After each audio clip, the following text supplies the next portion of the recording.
Okay. Hi, Hashita. Hi, Ashley. Hi, Yvonne. It's a lot of people saying hello. So great, brilliant. Please do continue to do so because we had the opportunity to look in the registration forms and we will summarize for everybody, but it's only a summary slide.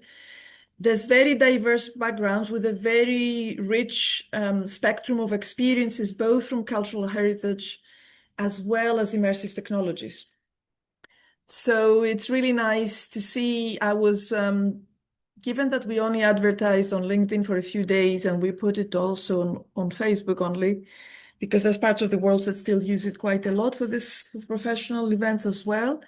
We were really overwhelmed and delighted by the level of response. So I think we touched on something really important, very much needed. It's very nice to have so many different countries and then people at different stages of their career, working with different types of cultural heritage, different parts of difficult heritage, different kinds of XR tools. So it's one now. So I'm going to introduce myself formally again for those who joined a little bit later. I'm Maria Economou.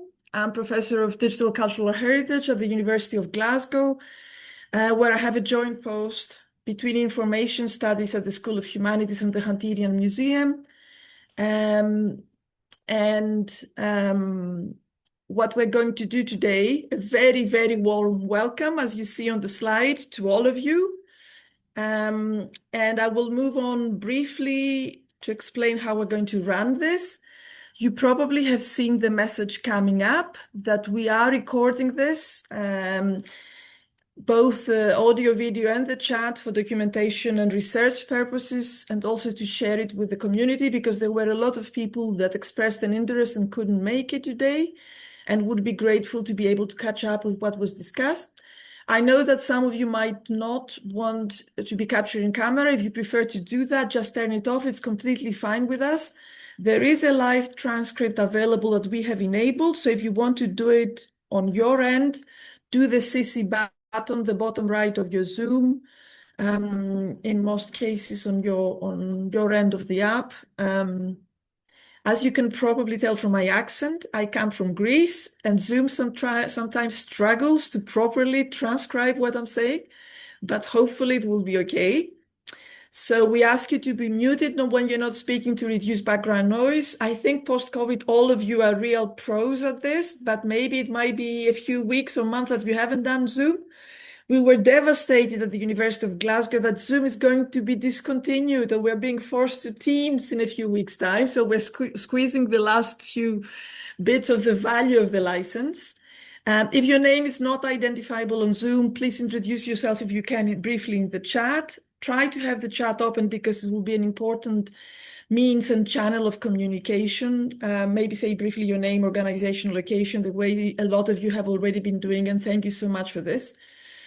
The chat is a live thing. We won't have, we've sent the program to everyone with apologies to one of our guest speakers, Agiatis, for misspelling her surname. In the early version, we have corrected this now, but you have the program already. And as you've seen, it's short talks, but it's in order to have the variety of case studies bringing in the different perspectives. There are a lot of short talks without any dedicated Q&A. So when you have a question or a comment or something about the talk you're listening, please feel free to put it in the chat.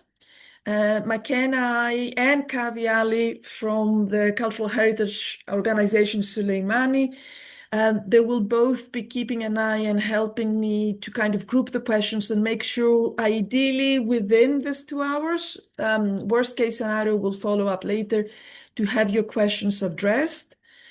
So please feel free to keep them coming. So we will do roughly about an hour and then a 5-minute screen break. With the case studies, we'll have 2 more talks after the screen break. And then it's the really important part, what I consider the most crucial one of the workshop, the peer consultation roundtable. Because it's still quite a lot of us, it's more than 50 people. Raise your digital hand if you can to speak. And we have the whiteboard that McKenna put at the beginning of the chat. She'll keep on copying and pasting the link to the whiteboard if you haven't done it. This is mainly for this part of the workshop, the roundtable discussion. She will be capturing your ideas. So this is the part if you want to try and either unmuting your microphone to talk or putting the thing in your chat, and McKenna will try to synthesize and capture things. If you prefer to put it directly on the whiteboard yourself, do so as well. And I know we've sent you a few reminders, but because we tried the GDPR processes, a workshop about evaluation and ethics wouldn't be correct if we didn't have the right forms as well. I know that some of you didn't get the chance to do the consent form. This is what allow us to share. We will be doing the recording anyway, but it gives you the second part to specify your preferences for all your contributions, including those in the chat, whether you want to be anonymous, whether you want us to use any of these things. So if you click on the QR code, if you don't want to be digging in your emails, this is still live, and we would be very grateful if you manage after the workshop, ideally by the end of today, to get this done, because the quickest we have this, the soonest we'll be able to upload and have material for the rest of the community shared.